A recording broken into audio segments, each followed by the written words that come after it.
नमस्कार, आप देख रहे हैं इंडिया न्यूज उत्तर प्रदेश उत्तराखंड में हूं आपके साथ हेमंत कुमार। चलिए रुक करते हैं सुपरफास्ट खबरों का। फिरोजाबाद में डेंगू के बढ़ते मामलों को लेकर मुख्यमंत्री योगी सख्त हैं। सीएम योगी आदित्यनाथ ने जिला अस्पताल का दौरा किया, मेडिकल कॉलेज पहुंचकर मरीजों का हाल जाना। देश भर में श्री कृष्ण जन्माष्टमी का त्योहार धूमधाम से मनाया जा रहा है। उत्तर प्रदेश में जन्माष्टमी के मौके पर सुरक्षा व्यवस्था के कड़े बंदोबस्त किए गए हैं। मंदिरों में कोरोना नियमों का पालन किया जा रहा है।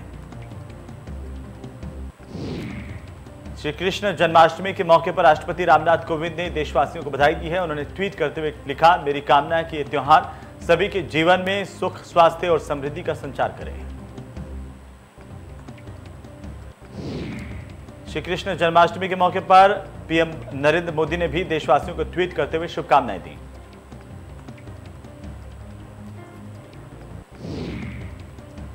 तो वहीं भगवान कृष्ण की जन्माष्टमी को दिव्य और भव्य बनाने के लिए मथुरा के चौक चौराहे को भव्य तरीके से सजाया गया है। मंदिर के पूरे परिसर को फूलों से सजाया गया। पूरे नजारे को देखकर श्रद्धालु रोमांचित हो रहे हैं।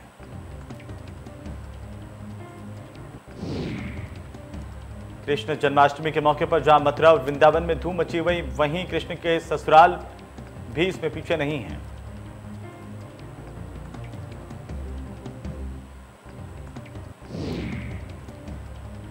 तो अपने दामाद कृष्ण के जन्मदिन का पर्व मनाने की तैयारी जोर शोर से चल रही है। हम बात कर रहे हैं औरैया के कुदरोट की, जहां पर ढोलक की थाप और कृष्ण गीतों से सभी मंदिर गुंजायमान हैं। कानपुर के कुछ बाजारों में ग्राहकों की भीड़ उमड़ी तो कुछ में सन्नाटा पसरा रहा। वहीं श्रद्धालु भी मंदिरों में भगवान के दर्शन करने के लिए उमड़ रहे हैं। देर रात को लड्डू गोपाल का लोग शंख और आरती के साथ जन्मदिन मनाएंगे। अलीगढ़ में जन्माष्टमी का पर्व धूमधाम से मनाया जा रहा है, जिसकी तैयारियां जोरों पर चल रही है। पुलिस लाइन में पुलिस अधिकारियों की निगरानी में सजावट का काम पूरा हो गया है। जन्माष्टमी पर बरेली में भी मंदिरों को दुल्हन की तरह से सजाया गया है। माखन चोर के जन्म से पहले मंदिरों में खासतौर पर सजावट की गई है।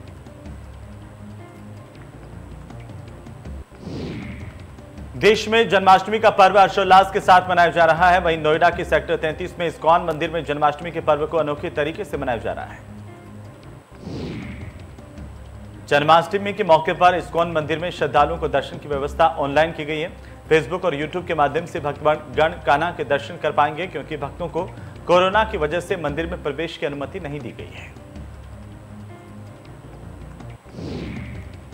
भगवान राधा कृष्ण की नगरी वृंदावन के मंदिरों में भगवान का अभिषेक किया गया। यहां पर प्रमुख सप्त देवालयों राधारमण, राधा दामोदर, शाह बिहारी मंदिर में शंख और घंटे घड़ियाल की ध्वनि के बीच भगवान का पंचामृत अभिषेक किया गया। राधारमण मंदिर में सेवायतों की ओर से औषधियों से निर्मित 751 किलो पंचामृत से अभिषेक किया गया। इस दौरान पूरा मंदिर परिसर राधारमण लाल के जयकारों से गूंज उठा।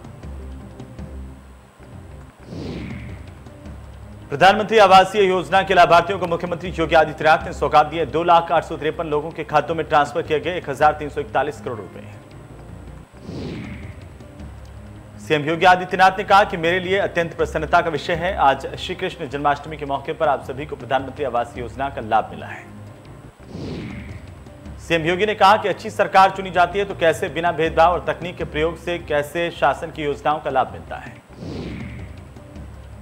मुख्यमंत्री ने कहा कि पहले जब बिना डीबीटी के द्वारा चेक की ओर से पैसा दिया जाता था तो क्या होता था, 100 रुपए में से 85 पहुंचता ही नहीं था, सिर्फ 15 पैसे ही मिलते थे। लेकिन अब ऐसा नहीं है, बैंकों में लाइन नहीं लगानी पड़ रही है। उन्होंने कहा कि इसके लिए मैं योजनाओं के लाभार्थियों का हृदय से धन्यवाद देता हूं। पिछले 7.5 साल में हमारी सरकार ने करीब 40 लाख ग्रामीण क्षेत्र में आवास उपलब्ध करवाए हैं।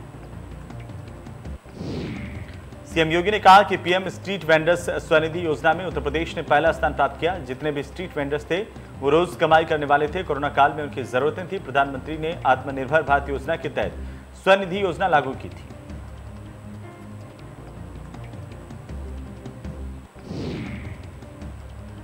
राम मंदिर और सिद्धिविनायक मंदिर का फर्जी अकाउंट बनाकर के 14 लाख रुपए की ठगी की गई। मनी वॉलेट कंपनी के 400 ग्राहकों के साथ धोखाधड़ी हुई है। फिंगरप्रिंट क्लोन कर जालसाजों ने रकम निकाल ली है।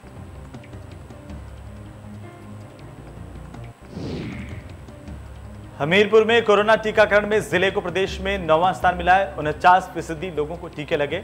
4.24 लाख लोगों को टीके लग चुके हैं।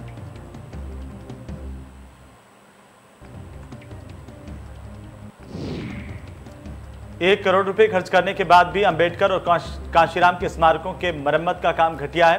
थर्ड पार्टी जांच में मानकों के विपरीत काम मिला है। रेलवे की संस्था राइट से एलडीए ने जांच करवाई थी।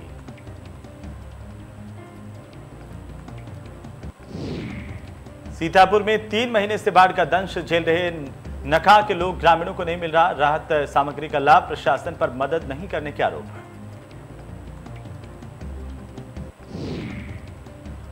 तो वहीं नेपाल में हो रही लगातार बारिश की वजह से महाराजगंज के इलाके में बाढ़ आ गई है। गांव में पानी घुस गया है, लोग पलायन के लिए मजबूर हैं। राहत और बचाव का काम जारी है। बलिया के बसंतपुर में जननायक चंद्रशेखर विश्वविद्यालय की पूरी तरह से जलमग्न हो गया है। यूनिवर्सिटी कैंपस के चारों तरफ पानी भरने से नाव चलाने की नौबत आ गई है। यहां पर कुलपति ने जिला प्रशासन पर जल निकासी की व्यवस्था में लापरवाही बरतने के आरोप लगाए हैं। दरअसल गंगा का जलस्तर बढ़ते ही बड़ी मात्रा में पानी कटर नाले के जरिए सुरहाताल पहुंचता है।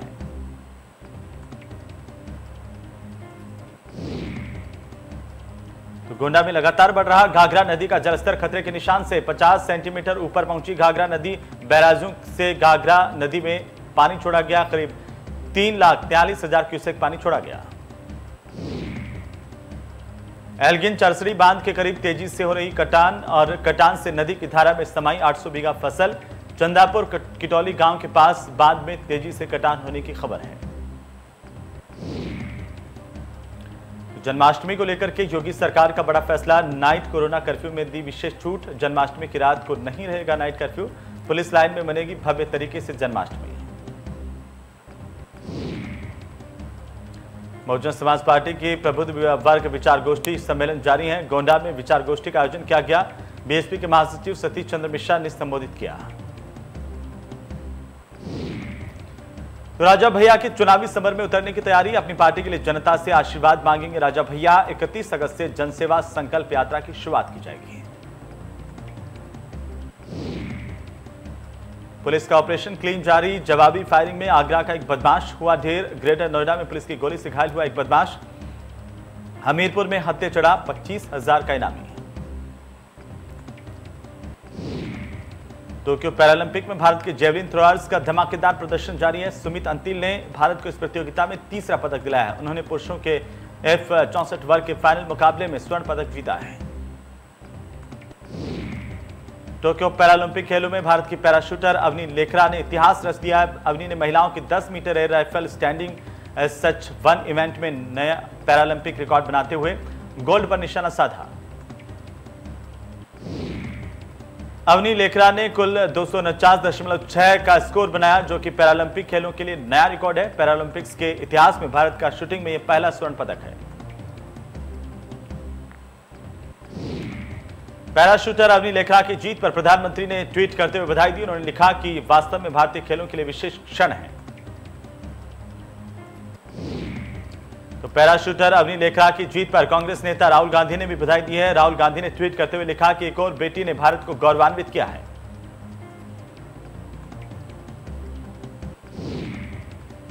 टोक्यो पैरालंपिक्स में बहादुरगढ़ के योगेश काठुनिया ने देश को चांदी दिलाई, जिन्होंने पुरुषों के डिस्कस थ्रो इवेंट के फाइनल में अपनी शानदार जीत से भारत को की जय जय करवा दी। योगेश काठुनिया ने F56 कैटेगरी में भारत के लिए सिल्वर जीता। 8 साल की उम्र में लकवाग्रस्त होने वाले योगेश ने अपने छठे और अंतिम प्रयास में 44.38 मीटर चक्का फेंककर दूसरा स्थान हासिल किया। बहादुरगढ़ में योगेश काठुनिया के घर पर जश्न का माहौल है। जैसे ही परिजनों को पता चला योगेश ने सिल्वर मेडल पर कब्जा किया, परिवार वालों की खुशी का ठिकाना नहीं रहा। प्रधानमंत्री नरेंद्र मोदी ने पैराथलीट योगेश काठुनिया को सिल्वर मेडल जीतने पर बधाई दी है। प्रधानमंत्री ने लिखा, योगेश काठुनिया ने अच्छा प्रदर्शन किया है। तो वहीं पैरा एथलीट योगेश काठुनिया की जीत पर कांग्रेस नेता राहुल गांधी ने ट्वीट करते हुए बधाई दी। लिखा, आपकी प्रेरक उपलब्धियों से पर देश को गर्व है। टोक्यो पैरालंपिक 2020 में भारत के खाते में एक और मेडल आया है। पैरा एथलीट निषाद कुमार ने पुरुषों के हाई जंप के मुकाबले में रजत पदक जीता है। निषाद कुमार ने पहली कोशिश में 2.02 मीटर के जंप की थी और दूसरे प्रयास में उन्होंने 2.06 मीटर का जंप किया। प्रधानमंत्री ने एथलीट निषाद को ट्वीट करते हुए बधाई दी। प्रधानमंत्री ने लिखा कि काफी प्रसन्न हूं कि निषाद ने पुरुष हाई जंप में T47 में सिल्वर मेडल अपने नाम किया। टोक्यो पैरालंपिक में देवेंद्र झाझरिया ने बेहतरीन प्रदर्शन करते हुए जैवलिन थ्रो में रजत पदक जीता है। देवेंद्र ने 64.35 मीटर दूर भाला फेंका। राजस्थान के चूरू जिले के देवेंद्र झाझरिया ने इससे पहले रियो पैरालंपिक 2016 में गोल्ड मेडल जीता था। उनके नाम भारत की ओर से पैरालंपिक में 2 बार गोल्ड जीतने का रिकॉर्ड दर्ज है। टोक्यो पैरालंपिक में सुंदर सिंह गुर्जर ने जैवलिन थ्रो में कांस्य पदक जीता है। सुंदर सिंह ने 64.01 मीटर दूर भाला फेंककर जीत दर्ज की। टोक्यो पैरालंपिक में बहादुरगढ़ के योगेश कतोनिया की चांदी डिस्कस थ्रो में जीता सिल्वर मेडल, तो जेवलिन थ्रो में देवेंद्र झाझरिया ने जीता सिल्वर। सुंदर सिंह गुर्जर का कांस्य पर कब्जा।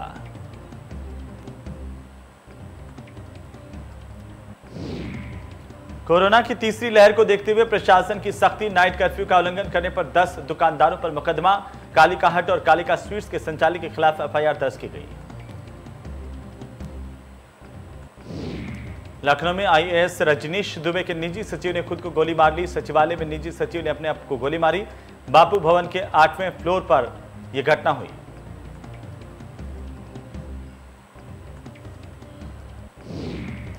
तो लखनऊ के 19 गांवों के नक्शे ढूंढे नहीं मिल रहे हैं। पिछले 2 सालों से इनकी खोज की जा रही है। जिन गांवों के नक्शे नहीं मिल पा रहे हैं उनकी जमीनें काफी कीमती बताई जा रही हैं। नक्शों के दस्तावेज नहीं मिल पाने की वजह से जीआईएस आधारित मास्टर प्लान नहीं तैयार हो पा रहा है। जीआईएस आधारित मास्टर प्लान तैयार करवाने की कवायद 3 सालों से चल रही है। निजी कंपनी के साथ सितंबर 2019 में आधिकारिक तौर पर करार हुआ। इसके लिए लखनऊ के 307 गांव के सजरा प्लान की जरूरत थी। मुख्य नगर और ग्राम नियोजन विभाग निजी कंपनी की मदद से इसे तैयार करवा रहा है। 21 अगस्त को एलडीए उपाध्यक्ष अक्षय त्रिपाठी ने इस मामले की समीक्षा बैठक की है, जिसमें अधिकारियों ने उन्हें भी 19 गांव के सजरा नक्शे नहीं होने की जानकारी दी।